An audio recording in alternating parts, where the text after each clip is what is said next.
mulut bibir hamba benar-benar datang daripada Engkau ya Tuhan. Ini doa Tuhan, ini sembahyang kami. Berkatilah kami ya Tuhan. Berfirmanlah kepada kami karena kami telah siap mendengar. Amin. Pada hamba Tuhan.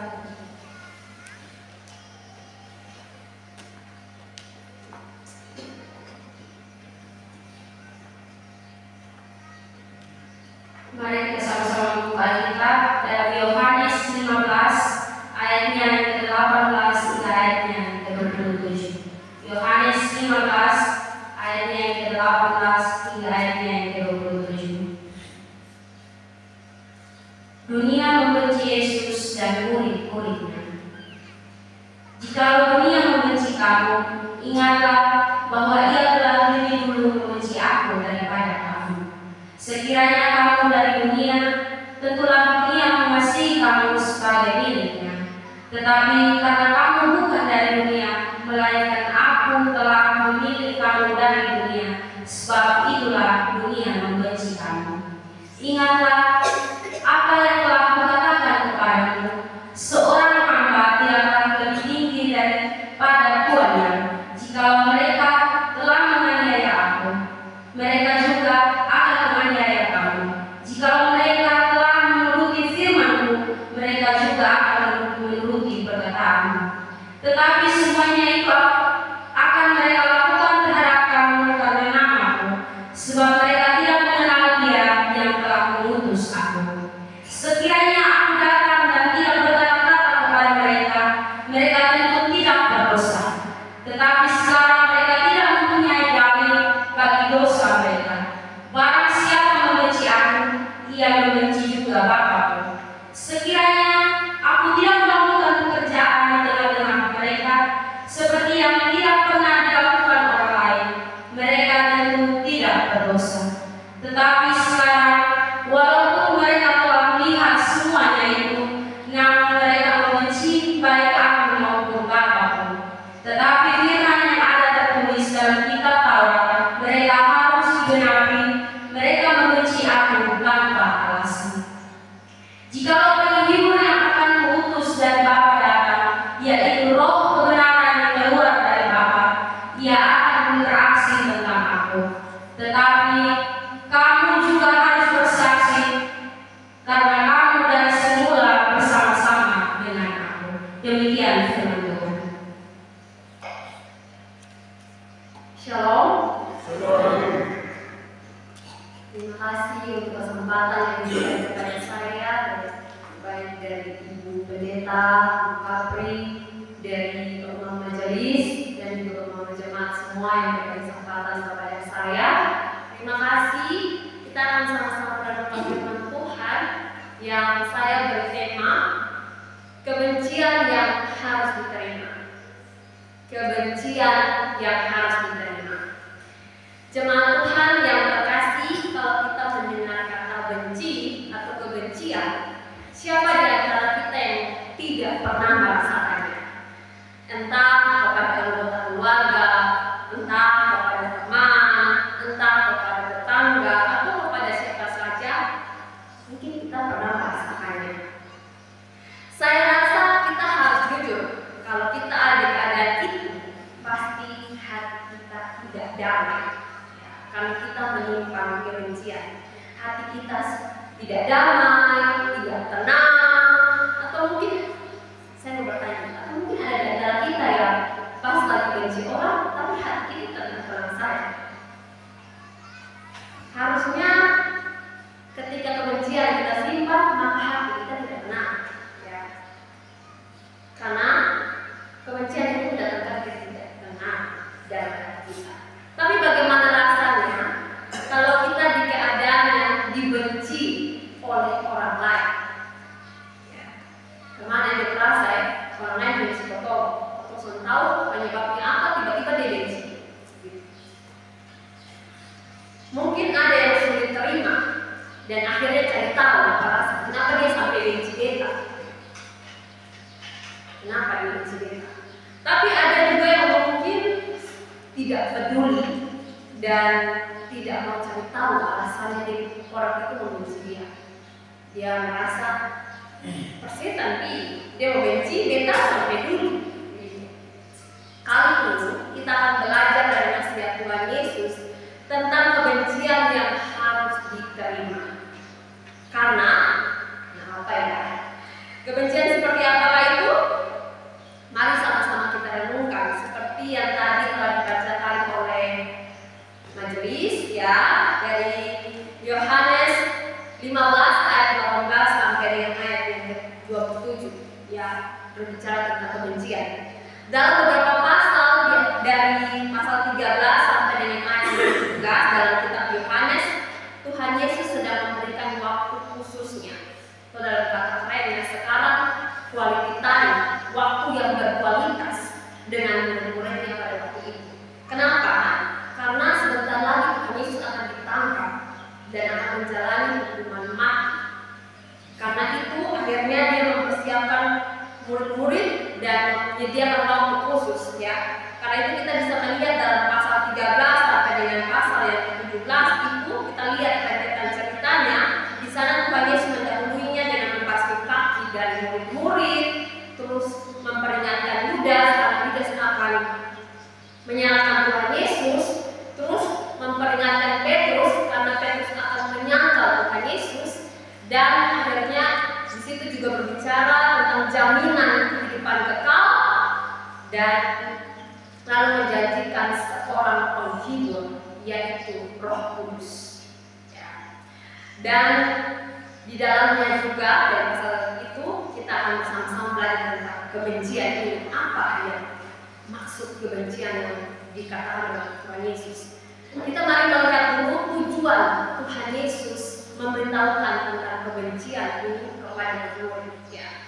Tujuan dari Tuhan Yesus memberitahukan hal ini kepada murid-murid seperti yang saya bilang tadi, untuk mempersiapkan murid untuk tetap melayani meski tanpa kehadiran Tuhan Yesus secara fisik.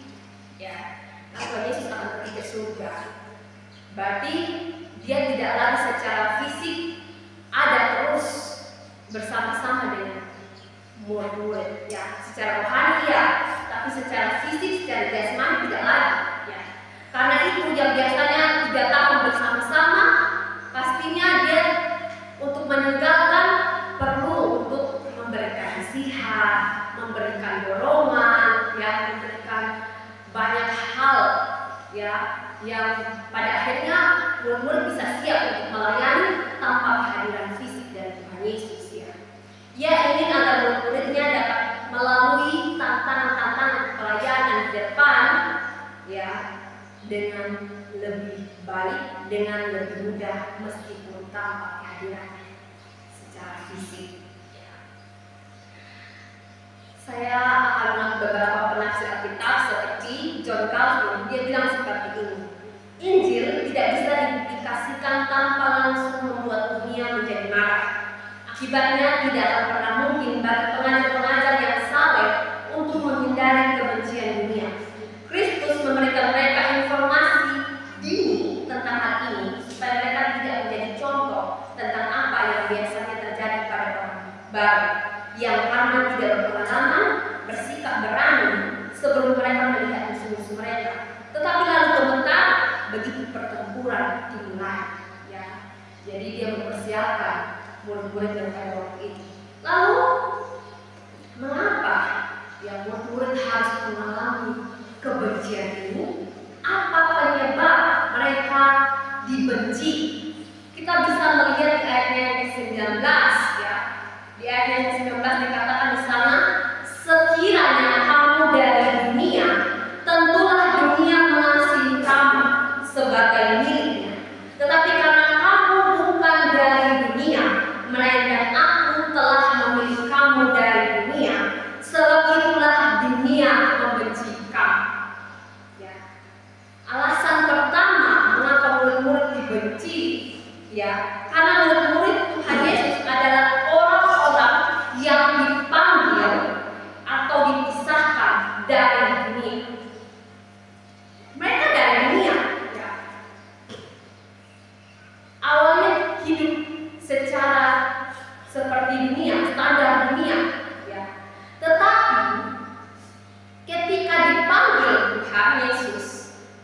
menjadi murid-muridnya, mereka tidak lagi menjadi milik dunia. Status mereka telah berubah menjadi milik Tuhan. Dalam tafsiran sekali lagi saya ambil lagi dari Henry dia begini, permusuhan dunia melawan para pengikut Kristus. Dunia membenci mereka. Perhatikanlah, orang-orang yang diberkati Kristus justru dikutuk dunia. Kesayangan dan bawaan surga tidak pernah dikasihi oleh dunia ini. Semenjak terjadinya permusuhan turun-temurun antara keturunan si wanita dengan si ular, apa yang membuat Kain membenci Habel selain karena pekerjaan yang benar? Esau membenci Yakub karena masalah berkat. Saudara-saudara Yusuf membencinya karena ayahnya mengasihi dia. Saul membenci Daud karena Tuhan menyertainya. Ahab membenci Mika karena nubuatan-nubuatannya. Begitulah penyebab-penyebab yang tidak masuk akal dari kebencian dunia. Ya. Jadi kalau menjadi murid, ya berarti harus siap. Karena memang dipanggil untuk keluar dari dunia, dipanggil untuk hidup berbeda dari dunia. Dan murid-murid dipanggil untuk itu. Ya, meninggalkan cara hidup yang lama, meninggalkan cara hidup dunia, dan mengikuti Tuhan Yesus. Ya, jadi akhirnya mereka dibenci. Ya. Dalam Matius 10 ayat 16 sampai dengan 19, sana dibilang, lihat, aku mengutus kamu seperti domba di tengah-tengah serigala. Sebab itu hendaklah kamu cerdik seperti ular dan tulus seperti merpati. Tapi waspadalah terhadap semua orang, karena ada yang akan menyerahkan kamu kepada majelis agama, dan mereka akan menyiksa kamu di rumah ibadah. Dan karena aku, kamu akan digiring ke muka penguasa-penguasa dan raja-raja sebagai suatu kesaksian bagi mereka dan bagi orang-orang yang tidak mengenal Allah. Apabila mereka menyerahkan kamu, janganlah kamu khawatir akan bagaimana dan akan apa yang harus kamu katakan, karena semuanya itu akan dikaruniakan kepadamu pada saat itu juga. Ya, ini perkataan Tuhan Yesus di kitab Matius setelah Tuhan Yesus memanggil ke-12 murid untuk jadi murid-murid.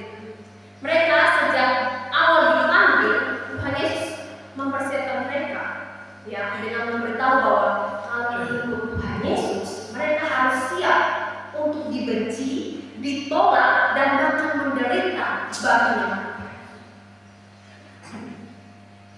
Dalam Markus 8 ayat 34, lalu Yesus memanggil orang banyak dan murid-muridnya dan berkata kepada mereka, setiap orang yang mau mengikut aku, ia harus menyangkal dirinya, memikul salibnya, dan mengikut aku. Kata di sana menyangkal dirinya, berarti dirinya yang lama ditinggalkan, dia tidak lagi mengikuti dirinya, tidak mengikuti dirinya lagi, memikul salibnya, dan mengikut aku. Berarti mengikuti Tuhan Yesus itu tidak senang, ya. Mengikuti Tuhan Yesus itu tidak dijanjikan enak, ya, tidak dijanjikan senang, bahagia, diberkati, ya. Kalau kita melihat di sini malah penderitaan dan jauh kalau mengikuti Tuhan Yesus. Perkataan Tuhan Yesus tentang konsekuensi menjadi pengikutnya, menjadi murid-muridnya ini telah disampaikan bukan saja ketika Tuhan Yesus akan mengakhiri misinya di dunia di Yohanes ini, tetapi di awal-awal pengajarannya ketika begitu banyak orang dengan niat yang motivasi yang berbeda-beda yang mengikutinya. Yesus bukan seorang guru atau pemimpin yang tidak peduli dengan motivasi dari pengikutnya. Ia sangat peduli dengan motivasi pengikutnya. Oleh karena itu, ia berulang kali mengecam jika ada yang mengikutinya dengan motivasi yang salah. Karena apa? Mengikuti dia itu tidak gampang. Kalau ikut dengan motivasi yang salah, itu jelas akan mendatangkan sesuatu yang tidak baik.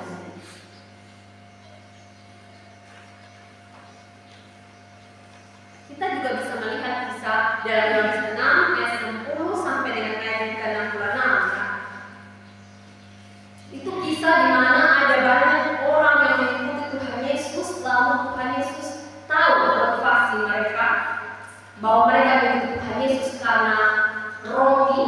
karena keinginan jasmani mereka ingin dipenuhi, lalu akhirnya Tuhan Yesus menegur mereka.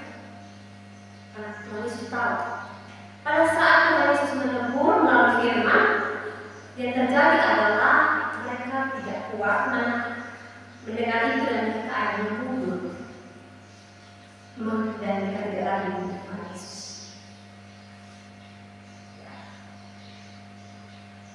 Jelas bahwa kita harus memperhatikan hal ini. Panggilan Tuhan Yesus kepada murid-muridnya dari dalam dunia adalah untuk mengontraskan kehidupan murid dari dunia, dari mana asal murid. Kontras atau perbedaan kehidupan murid Tuhan Yesus dengan cara hidup atau standar hidup dunia yang membuat dunia membenci Tuhan Yesus, membenci murid-murid Tuhan Yesus. Yang pertamanya, hidup di dalam dosa, hidup sesuka-suka diri sendiri, jatuh bangun dalam dosa, tapi setelah dipanggil oleh Tuhan Yesus, tidak harus meninggalkan dosa. Jelas, yang awalnya dia milik dunia, lalu meninggalkan dunia, bagaimana dunia tidak membenci? Pasti benci. Dari awal kan lu hidup dalam dosa, lebih sesuai dengan bicara. Kenapa tiba-tiba sekarang mengikut Tuhan, lu pas tinggal beda? Pasti dunia sudah tinggal dia pasti akan benci lu. Itu yang akan dan dirasakan oleh Tuhan Yesus. Dan itu yang dikatakan oleh Tuhan Yesus kepada dunia. Dunia bukanlah sahabatmu. Jika dunia adalah sahabatmu, maka engkau bukanlah sahabat Allah. Karena Ia yang adalah sahabat dunia adalah musuh Allah. Kalau kita menjadi Tuhan Yesus dan kita menjadi musuh dunia, bukan menjadi sahabat dunia. Kecuali kita menjadi pengikut. Kalau kita belum menjadi pengikut, kita sahabat dengan dunia. Mengapa murid-murid dibenci? Alasan keduanya adalah dalam ayat yang ke-18. Jikalau dunia membenci kamu, ingatlah bahwa Ia telah lebih dahulu membenci aku daripada kamu. Kehadiran Tuhan Yesus terlebih dahulu telah dibenci oleh dunia. Bahkan dalam perjanjian lama telah dinubuatkan akan penolakan dan kebencian yang harus dirasakan oleh Tuhan kita, Tuhan Yesus. Dalam Yesaya 53 ayatnya yang pertama sampai ayat yang ketiga dibilang, siapakah yang percaya kepada berita yang kamu dengar dan kepada siapakah tangan kekuasaan Tuhan dinyatakan? Sebagai taruh ia tumbuh di hadapan Tuhan dan sebagai tunas dari tanah kering. Ia tidak tampan dan semaraknya pun tidak ada, sehingga kita memandang dia, dan rupa pun tidak, sehingga kita menginginkannya. Ia dihina dan dihindari orang, seorang yang penuh kesengsaraan dan yang biasa menderita kesakitan. Ia sangat dihina sehingga orang menutup mukanya terhadap dia, dan bagi kita pun dia tidak masuk hitungan. Memang dari awal sudah dibuatkan bahwa kehadirannya itu tidak disukai di dunia.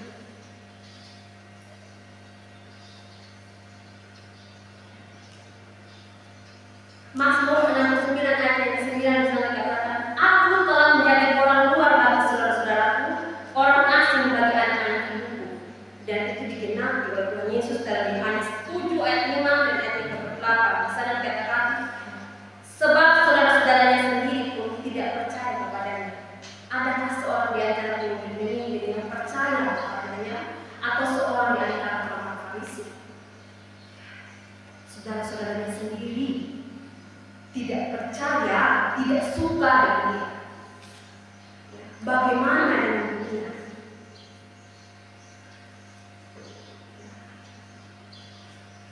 Sungguh menyedihkan. Kehadiran Tuhan kita di dalam dunia tidak diterima seharusnya.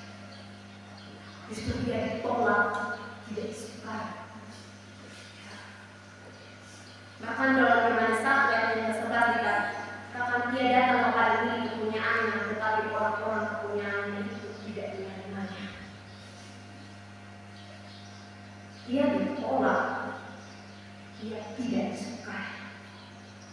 Begitu banyak kebencian yang harus diterima oleh Tuhan kita Yesus, dan itu telah dibuatkan sebelum kehadirannya di dunia.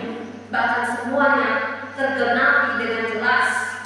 Bayangkan saja betapa berat dan pedih penderitaan yang harus diterima oleh Tuhan kita Yesus Kristus. Kebencian yang diterima oleh murid Tuhan Yesus tidak sebanding dengan begitu banyak kebencian yang harus diterima oleh Tuhan Yesus. Jadi wajar Tuhan saja, guru mereka saja datang dibenci. Bagaimana murid-muridnya diterima? Murid-murid yang mengikuti dia, murid-murid yang mengajarkan sesuai dengan yang diinginkannya, bagaimana bisa diterima dengan baik oleh Tuhan? Pemimpinnya saja ditolak, bagaimana pengikutnya?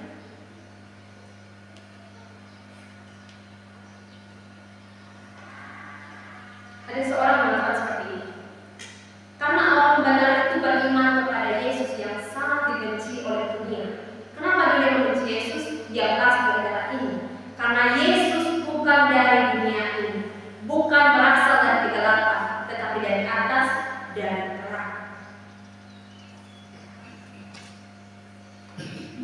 Ya, jika Tuhan dan mereka saja kehadirannya sudah ditolak, dibenci, dan dihina, apalagi murid-muridnya yang taat, yang melayani dengan sepenuh hati, pasti juga akan dibenci. Ya, saya memberikan contoh seperti ini. Kalau seorang murid, dia mengikuti dari guru punya ajaran, mengikuti jejak gurunya dalam hal semua ajaran ataupun dalam tindakan hidup gurunya, dia ikut semua dari A sampai Z, cara jalan, bahkan cara mengajar dan apa yang diajar oleh muridnya diikuti semua oleh muridnya. Kalau sampai gurunya itu dibenci, mana bisa muridnya itu tidak dibenci? Pasti muridnya juga dibenci. Tapi kalau gurunya diterima dengan baik, pasti si murid ini juga akan diterima dengan baik. Itu contoh simpel satu sederhana. Kalau gurunya dibenci, gurunya ditolak, dihina, menderita, muridnya juga pasti akan mengalami hal yang sama. Makanya Tuhan Yesus mengatakan kepada muridnya, jika dunia membenci kamu, ingatlah bahwa Ia telah lebih dahulu membenci aku dan kamu.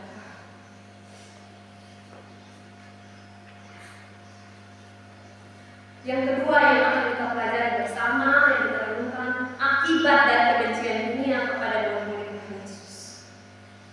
Minta maaf kalau saya renungannya agak lama, ya. Akibat yang pertama yang akan kita ketahui bersama adalah akibat buruk, penderitaan hingga mati. Dalam ayat yang ke-20b sampai ayat yang ke-21 dikatakan di sana, jikalau mereka telah menganiaya aku, mereka juga akan menganiaya kamu. Jikalau mereka telah mengikuti firman-Ku, mereka juga akan mengikuti perkataanmu. Tetapi semuanya itu akan mereka lakukan terhadap kamu karena namaku, sebab mereka tidak mengenal Dia yang telah mengutus aku. Ya. Dalam Yohanes 16 ayat yang pertama sampai ayat yang kedua dikatakan, semuanya ini kukatakan kepadamu supaya kamu jangan kecewa dan menolak aku. Kamu akan dikucilkan, bahkan akan datang saatnya bahwa setiap orang yang membunuh kamu akan menyangka bahwa ia berbuat bakti bagi Allah. Ya. Orang yang berbuat jahat terhadap pengikutnya, mereka akan menyangka mereka berbuat baik kepada Allah. Jelas kehadiran Tuhan Yesus bukan saja ditolak dan dibenci. Kita bisa melihat dalam Perjanjian Baru dan kita tahu sama-sama bahwa Tuhan Yesus juga mengalami penderitaan yang hebat, ya, akibat dari kebencian dunia kepadanya. Dan seperti ayat yang kita baca tadi, Tuhan Yesus sendiri mengatakan bahwa penderitaan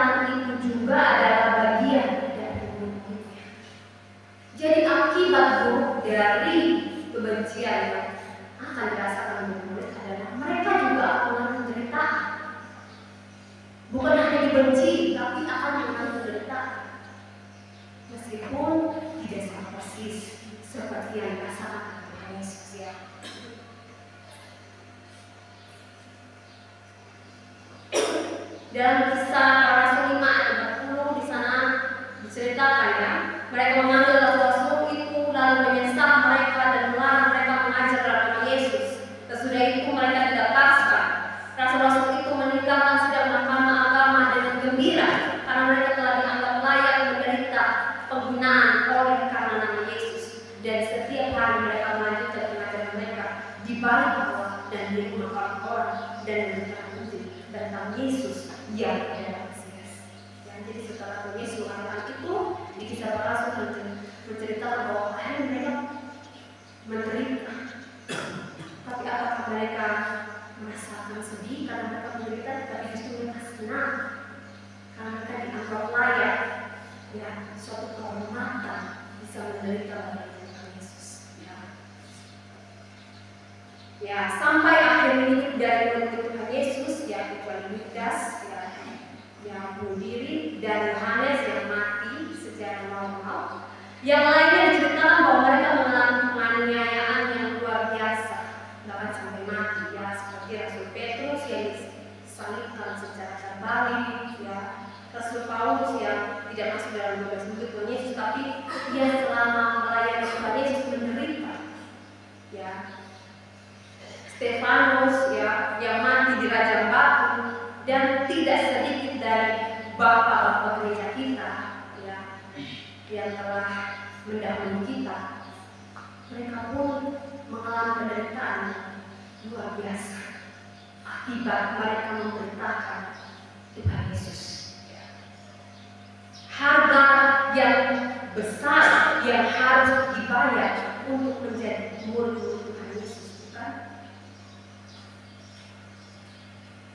Bukan kesenangan, tapi penderitaan. Akibat baiknya, ya. Setelah akibat buruknya, kita akan merenungkan bersama-sama akibat baiknya. Akibat baiknya adalah penghibur akan diutus kepada murid.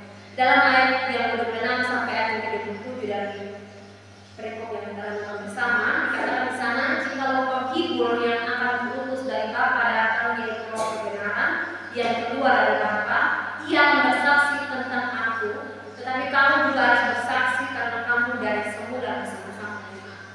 Ya. Meskipun mereka hidup harus menderita karena memberitakan nama Tuhan Yesus, ya, mereka ditolak, dihina, ya. Tapi kabar baiknya mereka tidak sendiri dalam menghadapi penderitaan. Tuhan Yesus tahu, ya, bahwa mereka tidak bisa menghadapi penderitaan itu sendiri. Di tengah-tengah serangan, kebencian, ejekan dari dunia terhadap murid-murid Kristus, ada pertolongan dari Roh Kudus yang akan menentukan iman mereka.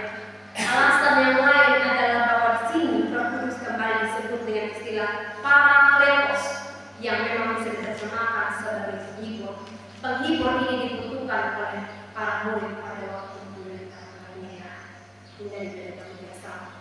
Ya, di tengah-tengah penderitaan kebencian yang mereka alami akibat menjadi murid Tuhan Yesus, memberitakan kebenaran tentang kehadiran Tuhan Yesus sebagai Mesias, mereka tidak dibiarkan sendiri.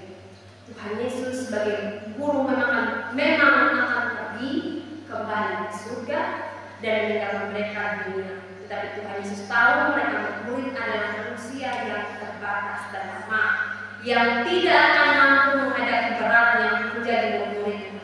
Oleh karena itu, setelah ia kembali ke surga, ia mengutus Roh Kudus sebagai penghibur, ya, menguatkan, menemukan iman dari murid-murid.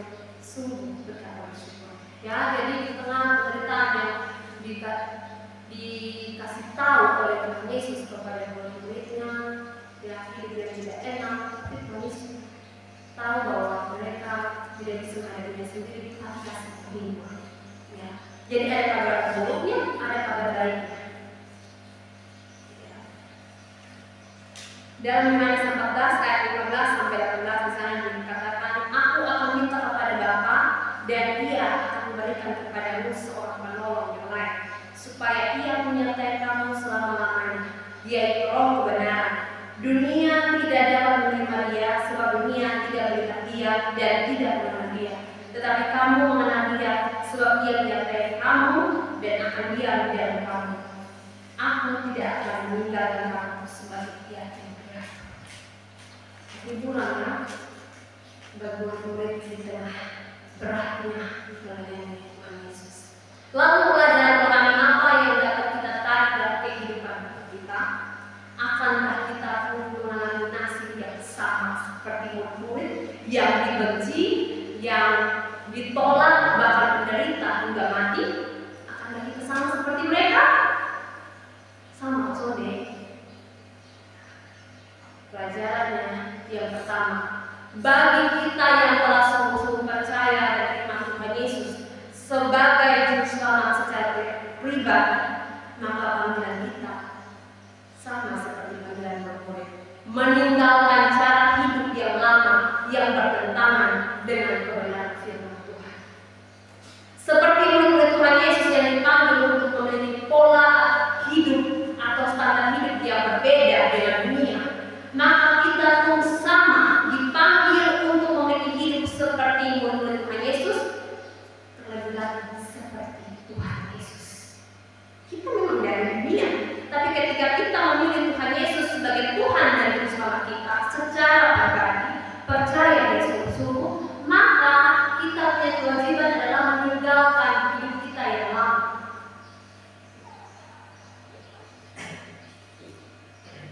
Saya rasa kita foto sama-sama asing dengan lagu Ku telah mati dan tinggalkan cara hidupku yang lama, semuanya sia-sia dan tak berarti lagi. Hidup ini ku letakkan pada mezbah-Mu ya Tuhan, jadilah padaku seperti yang Kau ingini. Jadi panggilan kita juga meninggalkan hidup yang lama. Kalau dulunya kita suka maki, kalau dulunya kita suka kasar kepada orang lain, maka ketika memilih Tuhan Yesus sebagai Tuhan dan Juru Selamat, percaya Dia sungguh-sungguh, maka kita harus meninggalkan hidup itu, cara hidup itu, meninggalkan maki, meninggalkan hidup kita yang kasar. Kalau kita punya kebiasaan dulu suka iri dengan orang lain, maka setelah percaya kepada Tuhan Yesus, kita harus siap meninggalkan itu. Karena hidup yang seperti itu, hidup yang lama, bertentangan dengan firman Tuhan.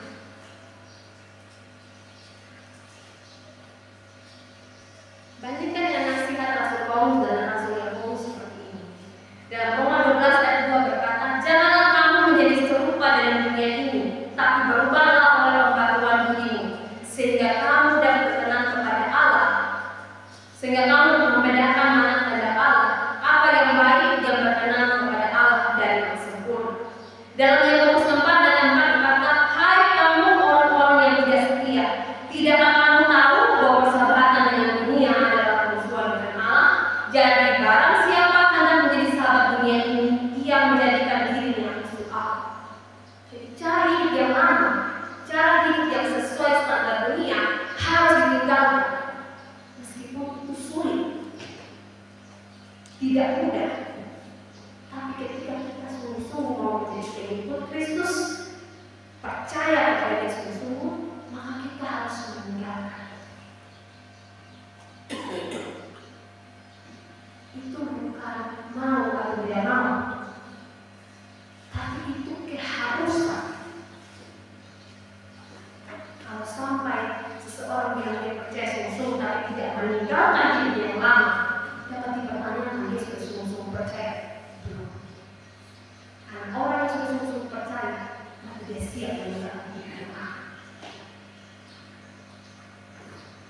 Hal kedua yang kita dapat temukan bersama untuk kita, bukan hanya hidup yang berbeda saja, tapi kita terpanggil juga untuk bersaksi tentang Kristus, memberitakan Kristus kepada siapa saja yang ada di sekitar kita. Ya, meskipun yang tadi disuruh untuk bersaksi itu dalam murid ya, tapi Tuhan Yesus memerintahkan kepada murid itu pun perintah yang sama yang Dia berikan kepada kita yang sungguh-sungguh percaya. Dalam 1 Korintus 9 ayat 16 dikatakan, karena jika aku memberitakan Injil, aku tidak mempunyai alasan untuk memberitakan Injil, sebab itu adalah keharusan bagiku. Celakalah aku jika aku tidak memberitakan Injil. Jadi setelah memiliki pola hidup yang baru, meninggalkan pola hidup yang lama, hidup sesuai dunia, kita memiliki tanggung jawab untuk memberitakan Injil, memberitakan kepada orang-orang sekitar bahwa keselamatan hanya ada di dalam Yesus Kristus, tidak ada jalan lain. Itu keharusan juga bagi kita. Jadi ketika orang yang sudah percaya sungguh-sungguh tidak diam saja, berita tidak sampai di dia dan dia diam, ditutup dari orang lain tidak tahu, dia tidak peduli, tidak. Orang yang sudah sungguh-sungguh percaya kepada Kristus, dia memiliki rinduan untuk memberitakan, menceritakan Kristus kepada orang lain, supaya orang lain mengenal Kristus dan akhirnya diselamatkan. Jadi pertanyaan bagi kita semua yang sudah sungguh-sungguh percaya kepada Kristus sebagai Tuhan dan Juru Selamat secara pribadi, sudahkah kita memberitakan Injil? Sudahkah kita memberitakan Kristus kepada orang-orang di sekitar kita? Kalau sudah, tapi kalau belum, lakukanlah. Itu wajib, tidak ada tawar-menawar. Memberitakan Injil kadang-kadang dianggap sebagai beban berat yang harus dilakukan oleh gereja dan orang-orang percaya. Akan tetapi sesungguhnya pemberitaan Injil itu adalah hak istimewa yang diberikan Tuhan sendiri kepada setiap orang Kristen yang sungguh sudah percaya dan menerima Yesus secara pribadi. Ingatlah, tidak semua orang Kristen yang memiliki hak dan kuasa untuk memberitakan Injil. Hak dan kuasa untuk memberitakan Injil hanya dimiliki oleh orang-orang Kristen yang sungguh-sungguh telah percaya dan menerima Yesus dan telah menerima kasih dan pengampunan Tuhan. Pemberitaan Injil bukanlah hanya tugas organisasi gereja. Pemberitaan Injil adalah perintah dan mandat yang kita terima secara langsung dari Tuhan. Jadi jangan bilang, itu hanya tugas dari pendeta dengan majelis. Tidak. Kalau kita sudah sungguh-sungguh percaya kepada Tuhan Yesus, itu juga tugas dan tanggung jawab kita. Kita harus melakukan. Kalau tidak tahu caranya, ada banyak hal dari dia yang bisa dipakai sekarang untuk kita bisa menceritakan secara sederhana bagaimana kita harus menerima Kristus sebagai satu-satunya cara kita. Ya, dalam hal terima Yesus, jangan diam. Karena Tuhan akan bertanya jika Allah sampai surga nanti. Itu mesti tanggung jawabmu sudah dilakukan atau tidak.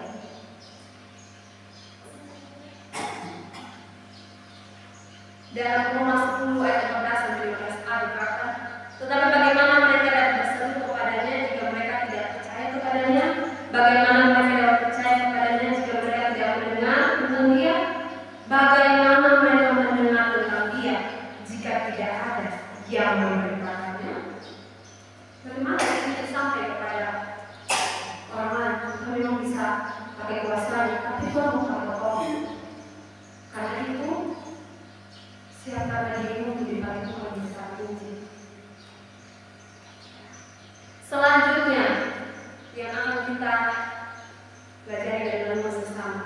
Risiko dan dari dipanggil jadi murid-muridnya adalah kebencian, ditolak dan mungkin berkorban nyawa akibat memberitakan kebenaran tentang Tuhan kita Yesus Kristus. Dan itu pun bisa terjadi dalam kehidupan kita akibat kita lebih memilih Yesus dan kebenarannya.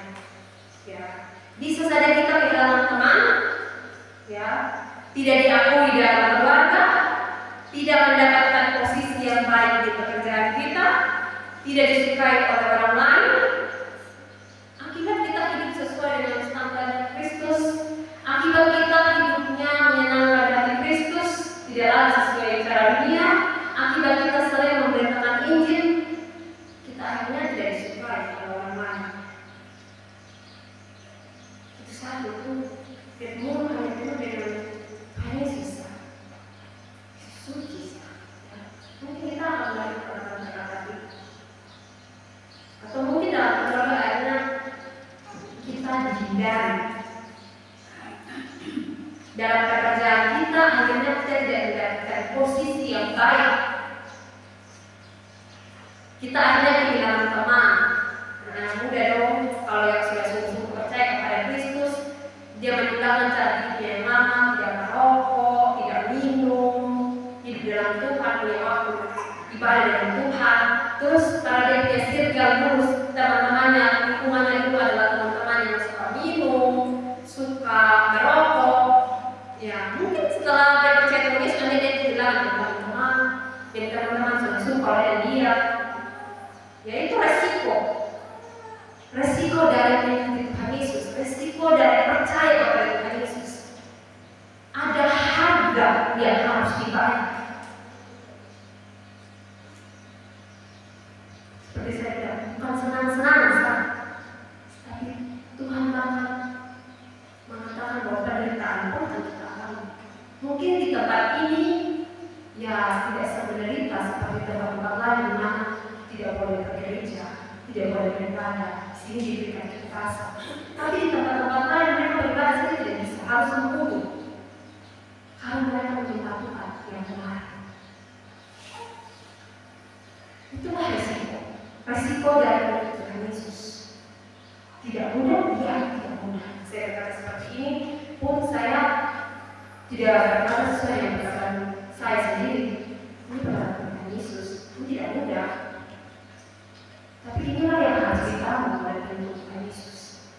Orang yang percaya sungguh-sungguh harus siap untuk dalam Matius 10 ayat 34-37 berkata, janganlah kamu menyangka bahwa aku datang untuk membawa damai di atas bumi. Aku datang bukan untuk membawa damai melainkan pedang. Sebab aku datang untuk memisahkan orang dari ayahnya, anak perempuan dari ibunya, menantu perempuan dari ibu mertuanya, dan musuh orang ialah orang-orang seisi rumahnya. Barang siapa mengasihi bapa dan atau ibunya lebih daripadaku, ia tidak layak bagiku. Dan barang siapa mengasihi anak laki-laki atau perempuan lebih daripadaku, ia tidak layak bagiku. Jadi akan ada keadaan yang sulit ya. Kalau menurut Yesus dan kebenaran ada konsekuensinya. Dan sebagaimana kita di sana dikatakan katanya kepada mereka semua, setiap orang yang mau mengikuti aku, ia harus menyangkal dirinya, memikul salibnya setiap hari dan mengikuti aku. Ada yang dikatakan karena barang siapa menyelamatkan nyawanya, ia akan kehilangan nyawanya. Tapi barang siapa kehilangan nyawanya karena aku, ia akan menyelamatkannya. Ayat 5, apa gunanya seorang memperoleh seluruh dunia, tetapi ia membinasakan atau merugikan dirinya sendiri. Jadi ada konsekuensi. Ya, konsekuensinya bukan main-main, bukan kali-kali ya. Konsekuensinya mungkin dalam keluarga sekalipun mungkin ada perselisihan akibat kebenaran Tuhan Yesus yang lebih kita pilih disuarakan daripada kebiasaan atau adat.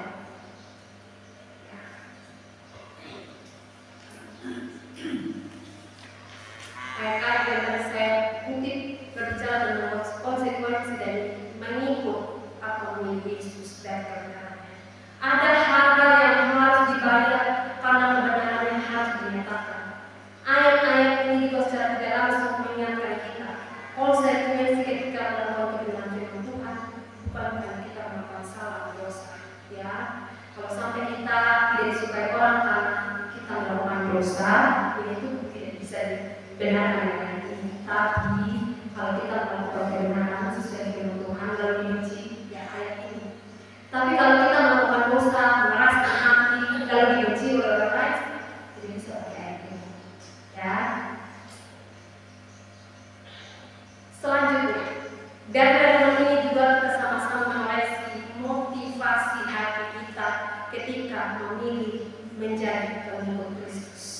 Adakah di antara kita yang ingin mengikuti Tuhan Yesus karena kebutuhan jasmani saja? Kita ikut Tuhan Yesus supaya Tuhan Yesus berkati diri. Beta ikut Tuhan Yesus supaya beta bisa sembuh dari sakit. Beta ikut Tuhan Yesus supaya mempekerjakan